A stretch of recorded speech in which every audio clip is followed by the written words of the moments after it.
ಬನ್ನಿ ಅಂತ ಹೇಳಿದ್ರು ವಿಪಕ್ಷಗಳು ಕೇಳ್ತಾ ಇಲ್ಲ. TV9ಗೆ ಯೋಜನೆ ಮತ್ತು ಸಾಂಖ್ಯಿಕ ಸಚಿವ ಬಿ ನಾಗೇಂದ್ರ ಮಾತನಾಡುವಂತಹ ಸಂದರ್ಭದಲ್ಲಿ ಹೇಳಿದ್ದಾರೆ, ನಾನು ಹುಟ್ಟಿದ್ದು ದಲಿತ, ಸಾಯೋದು ದಲಿತನಾಗಿಯೇ. ರಾಮನ ಹುಂಡಿ ದೇಣಿಗೆ ಹಣ ಪ್ರಧಾನಿಗೆ ಹೋಗಿದ್ಯಾ? ನಾನು ಸಚಿವ ಸ್ಥಾನಕ್ಕೆ ಯಾಕೆ ರಾಜೀನಾಮೆ ಕೊಡಬೇಕು ಅಂತ ಪ್ರಶ್ನೆಯನ್ನು ಮಾಡಿದ್ದಾರೆ ಬಿ ನಾಗೇಂದ್ರ. ನಮ್ಮ ಪ್ರತಿನಿಧಿ ಪ್ರಸನ್ನ ಅವರನ್ನ ಮಾತನಾಡಿಸಿದ್ದಾರೆ, ಕೇಳೋಣ. ಸಚಿವ ನಾಗೇಂದ್ರ ಅವರು ನಮ್ಮ ಜೊತೆಗಿದ್ದಾರೆ. ಸರ್, ಈಗ ವಿಪಕ್ಷಗಳು ನಿಮ್ಮ ರಾಜೀನಾಮೆಯನ್ನ ಕೇಳ್ತಾ ಇದ್ದಾರೆ, ಹಗರಣ ನಡೆದಿದೆ ಅನ್ನುವಂಥದ್ದು ಅವರ ಆರೋಪ. ನೀವು ನಿಮ್ಮ ಉತ್ತರ ಏನು? ನಾವು ಅದನ್ನೇ ಚರ್ಚೆಗೆ ಬನ್ನಿ ಅಂತೇಳಿ ನಾವು ವಿರೋಧ ಪಕ್ಷದ ನಾಯಕರಿಗೆ ನಾವು ಹೇಳ್ತಾ ಇದ್ದೀವಿ. ಸದನದಲ್ಲಿ ಇಂಥ ಒಂದು ಅವಕಾಶ ಮತ್ತೆ ಬೇರೆ ಎಲ್ಲೂ ಸಿಗಲ್ಲ. ನಮ್ಗೆ ಯಾವ ಫ್ಲೋರಲ್ಲಿ ಕೂಡ ಈ ರಾಜ್ಯದ ಜನತೆಗೆ ಮತ್ತು ವಿರೋಧ ಪಕ್ಷದವರಿಗೆ, ನನ್ನ ಜನಾಂಗದ ಜನತೆಗೆ ಬೆಳಕು ಚೆಲ್ಲುವಂಥದ್ದು ಕೆಲಸ ಎಲ್ಲಿ ಮಾಡೋಕ್ಕಾಗಲ್ಲ.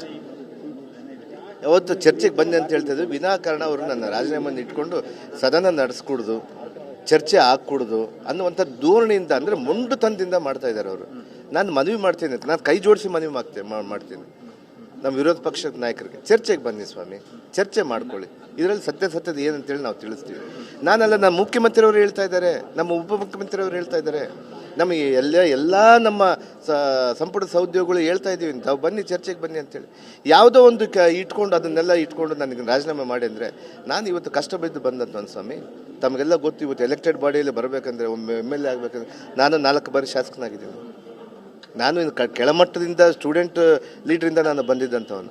ಕೆಳಮಟ್ಟದಿಂದ ಬಂದಂಥ ಈ ಹಾದಿಗೆ ಬಂದ ಮೇಲೆ ರಾಜಕೀಯವಾಗಿ ಈ ರೀತಿ ಮಾಡ್ತಾರೆ ಅಂದರೆ, ಯಾವುದೋ ಒಂದು ಬಳ್ಳಾರಿ ಸ್ಥಾನಗಳನ್ನು ಗೆಲ್ಲಬೇಕಂತೇಳಿ ತಾವು ಈ ರೀತಿ ಮಾಡ್ತಾ ಇದ್ದೀರಲ್ಲ, ಇದು ಒಳ್ಳೇದಲ್ಲ ಅನ್ನೋವಂಥ ವಿಚಾರವನ್ನು ತಿಳಿಸ್ತೀನಿ. ಜಾತಿ ಅಸ್ತ್ರವನ್ನು ನೀವು ಶೀಲ್ಡ್ ಆಗಿ ಬಳಸ್ಕೊಳ್ತಿದ್ದೀರಿ ಅನ್ನುವಂಥದ್ದು ಜನಾರ್ದನ್ ರೆಡ್ಡಿ ಅವರ ಆರೋಪ, ಶ್ರೀರಾಮುಲು ಅವರ ಆರೋಪ ಇರ್ಬೋದು. ಅವ್ರ ನೋಟ ಹಂಗಿದೆ. ನಾನು ಇವತ್ತು ನನ್ನ ಜಾತಿಯಲ್ಲಿ ಹುಟ್ಟಿದಂಥವನು, ನನ್ನ ಜಾತಿಯ ಹೆಮ್ಮೆ ಇದೆ ನನಗೆ. ನಾವು ಹುಟ್ಟುತ್ತಾ ಯಾರು ಕೂಡ ಯಾವ ಜಾತಿಯಲ್ಲಿ ಅರ್ಜಿ ಹಾಕ್ಕೊಂಡು ಹುಟ್ಟಿಲ್ಲ. ಈ ಸಂವಿಧಾನ ಅಂದರೆ ಈ ಸಿಸ್ಟಮ್ ನಡೆಸ್ಕೊಂಡು ಬಂದಿದೆ. ಇವತ್ತು ನಾನು ಒಬ್ಬ ದಲಿತನಾಗಿ ಹುಟ್ಟಿದ್ದೀನಿ, ಅದಕ್ಕೆ ಏನು ತಪ್ಪಿದೆ ಸ್ವಾಮಿ? ನಾನು ದಲಿತ ಅಂತ ಹೇಳಲಿಕ್ಕಾಗುತ್ತಾ? ಜನಾರ್ದನ್ ರೆಡ್ಡಿ ಅವರು ಈ ಮಾತನ್ನು ಹೇಳೋಕ್ಕಾಗುತ್ತಾ? ಎಸ್, ನಾನು ದಲಿತ. ಈ ಸಂವಿಧಾನದಲ್ಲಿ ನನಗೆ ಕೊಟ್ಟಿರುವಂಥ ಹಕ್ಕು, ಫಂಡಮೆಂಟಲ್ ರೈಟ್. ನಾನು ದಲಿತ ಅನ್ನುವಂಥದ್ದನ್ನು ಹೇಳಲೇಬೇಕು. ನಾನು ಹುಟ್ಟದಿಂದ ಹಿಡಿದು ನಾನು ಸಾಯೋವರೆಗೂ ಕೂಡ, ನಾನು ಉಸಿರಿರೋ ಕೂಡ ನಾನು ದಲಿತನಾಗಿ ಇರ್ತೀನಿ. ಅದರಲ್ಲಿ ಏನು ತಪ್ಪಿದೆ? ದಲಿತ ಅನ್ನುವಂಥ ವಿಚಾರಕ್ಕೆ ನನ್ನ ರಕ್ಷಣೆ ಮಾಡ್ಕೊಳ್ಳಿಕ್ಕೆ ನಾನು ಯಾವುದೇ ರೀತಿಯಾದಂಥ ನಾನು ಇದು ಮಾಡ್ತಾ ಇಲ್ಲ, ಅಂದರೆ ಶೀಲ್ಡ್ ಮಾಡ್ಕೊತಾ ಇಲ್ಲ ಅನ್ನುವಂಥ ವಿಚಾರವನ್ನು ನಾನು ಹೇಳ್ತಾ ಇದ್ದೀನಿ. ಈ ಹಣ ನೇರವಾಗಿ ಹೈಕಮಾಂಡ್ಗೆ ಹೋಗಿದೆ, ಹೈಕಮಾಂಡ್ನ ಬ್ಲ್ಯಾಕ್ ಮೇಲ್ ಮಾಡಿ ನೀವು ಸಚಿವ ಸ್ಥಾನವನ್ನು ಪಡೆದುಕೊಂಡಿದ್ದೀರಿ. ತನಿಖೆ ಆಗೋ ತನಕ ಅಥವಾ ಮತ್ತೆ ಅದು ಪ್ರೂವ್ ಆಗೋ ತನಕ ನೀವು ರಾಜೀನಾಮೆ ಕೊಡಿ ಅನ್ನುವಂಥದ್ದು. ಹಾಗಾದರೆ ರಾಮನ ಹುಂಡಿ ಕದ್ದಿದ್ದವರು ಪ್ರಧಾನಮಂತ್ರಿಗೆ ಹೋಗಿದ್ದೀನಾ? ಅಲ್ಲಿರೋಂಥ ಮುಖ್ಯಮಂತ್ರಿ ಯೋಗಿ ಆದಿತ್ಯನಾಥ್ ಅವ್ರಿಗೆ ಹೋಗಿದ್ದೀನಾ? ಇಲ್ಲ ಸಲ್ಲದ ಕಾರಣ ಸ್ವಾಮಿ. ಇದನ್ನೇ ಹೇಳೋದು ಅವ್ರಿಗೆ ಬೇಕಾಗಿಲ್ಲ. ಈ ಹಣನ 84 ಕೋಟಿ ರೂಪಾಯಿನ ನಾವು ಇಲ್ಲಿ ತಂದು ಮತ್ತೆ ಮರುಪಾವತಿ ನಾವು ಮಾಡ್ಕೊಂಡಿದ್ದೀವಲ್ಲ, ಯಾರ ಹತ್ರ ಹೋಗಿದ್ದು ಸ್ವಾಮಿ ದುಡ್ಡು? ಎಲ್ಲಿಂದ ಫ್ರಾಡ್ ಆಗಿದೆ ಅಲ್ಲಿಂದ ನಾವು ವಾಪಸ್ ತೊಗೊಂಡು ಬಂದಿದ್ದೀವ?